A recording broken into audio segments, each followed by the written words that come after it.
Greenhorizons Quicklawn seed is pretty well exactly what it sounds like. We tried to put together a seed blend with two main properties in mind: fast germination and cost effectiveness. So to achieve those two, we chose specific varieties that have fast germinating properties and that make sense economically. In this blend is Kentucky bluegrass, creeping red fescue, and both annual and perennial ryegrass. The secret to fast germination is that ryegrass, specifically the annual rye. It can germinate in under 4 days. If you're trying to establish a lawn quickly and with low establishment maintenance, then this will be your best option.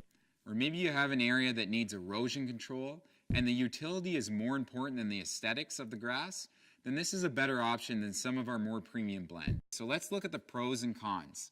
As for pros, we have a very fast germinating grass, it's cost effective, and it's more shade tolerant.